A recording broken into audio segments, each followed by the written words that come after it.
sides to come in. We bet Portland minus 1.5 and 2 last night. And then again this morning, another group betted at minus 3 and minus 3.5. The under also got steamed last night at under 226 and 225, but did not get bet today. Those I'm always cautious about because the limits are so low on overnights. That's why I didn't send Portland out to subscribers last night, because a lot of times what will happen is they'll get that line to move up to that +3, where it is that one possession, and it's really the dog that they wanted to bet. And because I move for multiple groups, I'll see the other guys come in and like unload the other way. So I'm very cautious with overnights. And the second NBA game, again, another overnight on Miami, +5.5 and +5. So monitor how that line moves today, whether that was a case of manipulation or not. In college basketball, Chattanooga, just like Dave Mason said, we bet them. We also bet the under in that game, under 147 last night, and then this morning at under 146.5 and 146. Now, Villanova also, same exact situation, bet -3 last night, bet -4.5. They moved it quickly, and they still wanted -5 before I went to bed. Woke up this morning, and they're willing to take -5.5 on Villanova. So I know Dave got hit at -4. I know that happened last night because today they were hitting it at -5, 5.5, and also the over 151 and 151.5 last night. But then that wasn't high enough because over 152 got hit again today. Those are the ones you want to pay attention to, the ones that there's follow through the next day, especially if it's the move from the overnight. Now, there's nothing in NHL, but I do have some Major League Baseball. And I wanted to make sure I share this. Don't be afraid of seeing some resistance because you're playing with money lines. It's almost like the same thing with point spreads. When a line moves so significantly, you're forced to come back and try to hit a middle. It's just foolish not to. And if you have the power to move the market, why wouldn't you scalp part of your bet? Right. And that's exactly what you're seeing every single day. So real quickly, Colorado, Philadelphia, here's the total. They got steamed last night, and it just was not high enough. They laid -125 to go over the key number of 9, then laid the over 9.5 at -105 last night. Today it was -115 to go over that 9.5, and they bet it. Then they bet the over -120. Then when it went to 10, they still took over 10, but only up to -105. That's why you're probably seeing higher juice now. So they got over 9, over 9.5, and over 10 with zero resistance there. Baltimore, another one with follow through. Baltimore -110 last night. It was 115 when I woke up this morning. They laid the 115. They laid the 120. They laid the 125. They're also looking to go over in that game, but at 9. I wasn't able to get 9 last night. Most of the outs I have had it painted 9.5 already, so I couldn't get it, but that's still out there. If that could get a +9, over 9, up to -125, they will take it. And then Minnesota, again, follow through. -115, -120 last night, then 125 this morning. But the total wasn't like that. Again, remember we talked about 7, 9, and 11. Those are the key totals you want to be on the right side of. They had 7.5 on the Minnesota total. They bet it under yesterday at -105 because the over was favored, all the way up to -120 to go under 7.5.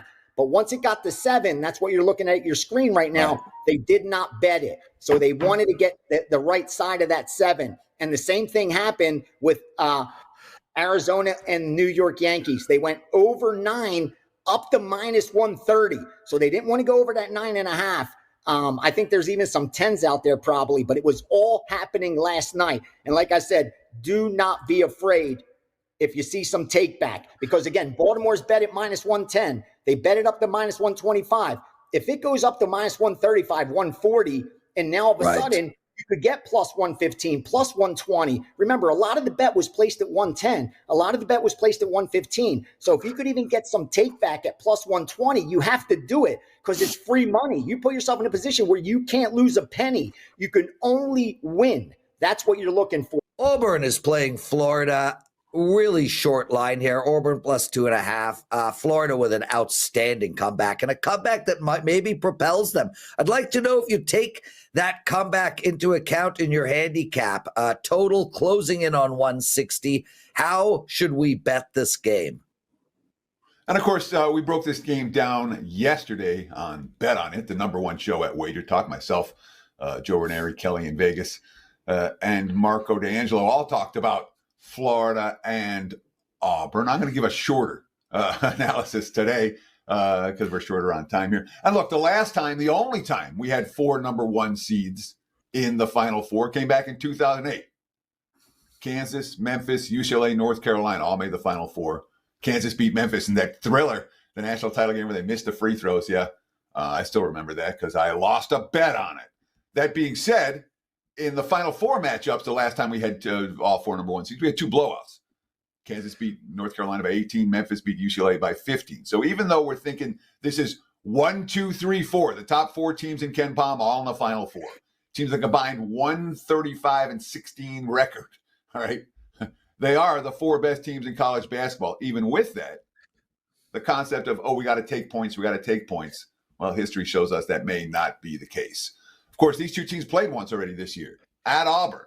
Florida at the close was plus 11 in that game. This was back on February 8th. The Gators led by 10 at halftime. They led by as much as 21 in the second half. They ended up winning by 9. 5 players in double digits, 22 assists on 31 buckets, 48% shooting, only 11 turnovers against that Auburn defense. And Auburn did a lot of things right in that game. They had 15 offensive rebounds. Broome and Kelly combined it for 40 points, but they didn't hit threes. They didn't hit free throws, and that ended up dooming their chances. We talk about this Final Four matchup here in the rematch between these 2 teams. And right now, Auburn is the betting bandwagon. They had the late cover against Creighton. They had the cover against Michigan. They had the cover against Michigan State their last 3 games. They've rewarded their backers. Florida, on the other hand, they're only 1-3 ATS in the big dance. They beat Maryland by margin. Again, the Norfolk State game, they led 42-14. It was garbage time by midway through the first half. Ended up winning by only 26. But UConn took them to the wire at -9. Texas Tech took them to the wire at -6.5. But note what games those were. Those weren't the extra time to prep games. They were both the short turnaround games. So I think that the fact that Florida has full prep time here bodes well in their favor. I think 2.5 cheap. I think the Gators are the better of the 2 teams. And if I'm playing, I'm laying in this one, Lawrence. I like the Florida Gators to reach the championship game and to reach it winning this game by 3 points or more. Sure, let's talk about the Reds and the Brewers for Thursday night MLB action. Look, Cincy won the first game of their series with the Rangers 14-3 on Monday. The last 2 days, they've lost 1-0 and 1-0. In fact, they haven't scored 14 runs in their other 5 games combined. Only 10 runs. They had the 14-run outburst, the other 5 games, 10 runs. It's not an offense that we can say is clicking on all cylinders right now. The Brewers had that awful series in the Bronx to open the season. They were hungover in their first home game on Monday, and then back-to-back wins over the Royals their last 2 games. They've righted the ship after allowing 47 runs their first 4 games, all losses. They had a nice walk-off in the 11th yesterday, a momentum booster. They did use their bullpen, which is a concern here for this one when you look at the Brewers. Now, from the starting pitching matchup, look, Lodolo pitched brilliantly in his debut. 6 innings against San Fran. Only 1 strikeout, but 13 ground ball outs, no walks, only 86 pitches to 23 batters. And last year, he came out of the gate in April. He was great. 1.88 ERA in April, 3-0 record. His only start against the Brewers last year, he allowed only 3 hits in that ballgame. And it's worth noting, Lodolo, his ERA is 2.5 runs lower on the road than in Great American Ballpark, at least it was last year. So from a starting pitching standpoint, there's things to like about Lodolo. Nestor Cortez, he got lit up in that first start. And I mean lit up. The first pitch was a home run. The second pitch was a home run. The third pitch was a home run. It's the first time that's ever happened in MLB, ever. And he gave up another dinger later in the first and another in the second, and he got pulled after walking the first batter to the third. If Cortez throws meatballs again, I'm going to lose this bet. But I think Milwaukee's 5 or 10 wins better than Cincy. I really do. When all said and done at the end of this season, I think the Brewers will be in playoff contention. I'm not convinced it's going to be the case for the Reds. Milwaukee's at home. They have momentum, and Cincy's not hitting. Milwaukee 9-4 against Cincy last year. 4 series, they won all 4 of them. So I'm a guy who focuses much more on teams than starting pitching. Starting pitching edge, clearly the Reds in this game. That being said, if I'm playing, it's Milwaukee. Yeah. I think they're the better team. And I would expect them to emerge victorious in this short favorite price range. Yeah, just looking at my Odds Logic live odds screen. I'm seeing 229/229.5 for this total. There's a couple of 228.5s out there, but the total sitting in the 229 range. And by the way, take advantage. Get a 7-day free trial. Odds. Just go to www.oddslogic.com/Teddy and get 7 days and check out the WagerTalk odds service. It is a good product. So this point spread's telling us right here, that there's respect for Golden State in this point spread. But the Lakers won, basically win the game, covered the point spread, and I think there deserves to be respect for Golden State. You read the quotes coming out of the team, and obviously Steph Curry went nuts the other night, but Draymond Green had triple-double, Jimmy Butler with 27. This is a team, again, 19-5 since getting Jimmy Butler. And you read the quote, Steve Kerr, Jimmy saved our season. The trade saved our season. Everybody knows that. But you watch what he did. Again, he's talked about the other night, 12 of 12 from the free throw line. Steph goes off the floor. We're running everything through him. Big-time defender, big-time two-way player. There's certainly a lot of positive momentum in Golden State right now, and they're not a team I have a whole lot of interest in stepping in front of. Now, the Lakers and the Warriors, everyone's trying to get one of the top 6 seeds. Once you get in the 6, you don't care. But no one wants to play in the play-in game. LeBron James, it's so close. People are jumping each other, falling behind, whatever the case may be. Obviously, our mission is to lock into a playoff spot. We don't want to have to play in the play-in, so we understand what's at stake. It's worth noting, Luka hurt his elbow. He got a sore elbow during the victory against Houston the other night. A very fortuitous victory for my clients and I. Lakers, not necessarily the right side in that contest, but they got the money when all was said and done, hitting a pair of free throws and then 2 more in the final 10 seconds of that contest. Lakers have won all 3 games in this series this year. 3-0 straight up, 3-0 ATS. That being said, they've all been competitive by 10 or less against the Warriors. That being said, Golden State as an underdog since getting Butler, they've only been dogs twice. They beat the Knicks in New York. They beat Milwaukee straight up. And this one was interesting. This is the last game of Golden State's long road trip. I went back and looked. What do they do on the last game of these road trips? 3 or more games.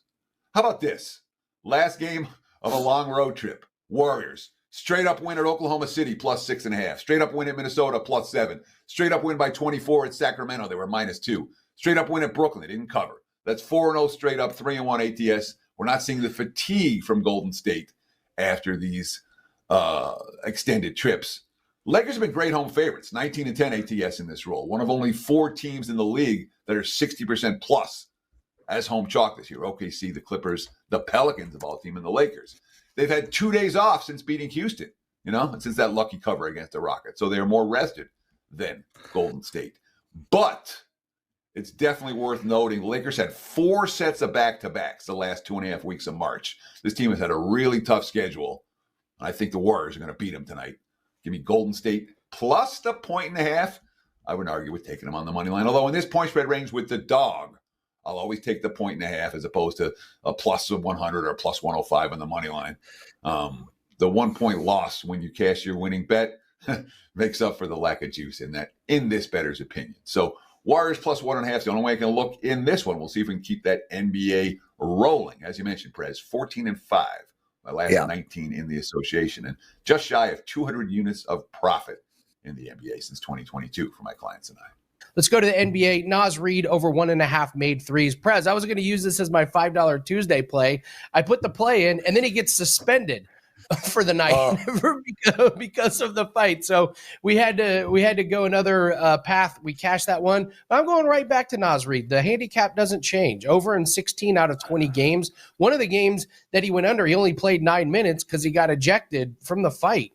So he's well rested because he didn't play in the last game. In the last 20 games, he's shooting over 7 3-point attempts per game. He's making 2.5 per game, and he's playing Brooklyn. Brooklyn's one of the teams kind of like your Raptors that really should not be playing for much. Gives up 2.5 3-point makes per game to his position. So let's take Naz Reid over his 3-pointers. Golf round 1 score. This starts in about an hour and 45 minutes. Akshay Bhatia under 70.5. I've been watching the morning and low scores are out there for sure. Prez, the leader, is -6, and he's not even done with this round. Our boy Tommy Fleetwood is -4, and sadly, our boy Matthew Fitzpatrick, well, he's +2. This course is really gettable. Super, super moist greens. Conditions are absolutely perfect. Batia won this tournament last year. He shot 63 in round 1, then 70, 68, and 67. He's up plus 1.79 total strokes gained last 30 days, yada, yada. Batia under 70.5 round 1. Michael Van Gerwen over Gerwin Price. Something has happened with Gerwin Price, and we are pretty convinced that something in his personal life is going wrong. Gerwin Price is he's a former rugby player. He's a tank, and he's really energetic. It really, like, when he has a great play, he screams at the camera. The last 2 weeks, he has been stoic. He's got his ass kicked, and he looks like he doesn't want to be there. I don't know what's going on with him. I expect we're going to find out soon that something bad has happened to him, but he's a fade right now. So we'll take Michael Van Gerwen over him. When you get these individual sport athletes that something is going on outside of their sport, it affects them. We talk about this with UFC all the time. So we're going to fade Gerwin Price with Michael Van Gerwen. I don't have a play on the side or total just yet, as the line seems about right. And as you said, we'll see if Duke money comes in on this one. I'll see how the line movement goes. So I'll probably wait, play something maybe after the first 5 minutes, get a feel of the game and play something in game. My 2 plays for this game are both player props. My first one is Cooper Flagg over 32.5 points, rebounds, and assists. While Flagg has flirted with a triple-double a few times this season, he has not got one yet. Since the NCAA started tracking assists in 1984, only 9 players have recorded a triple-double in the tournament, but none have occurred later than Elite 8.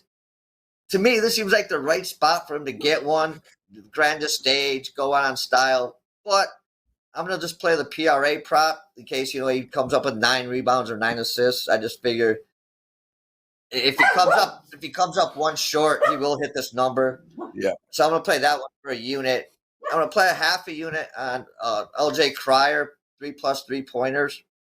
He's connected on 40.9 shots of his field goals, but 41.9 from deep.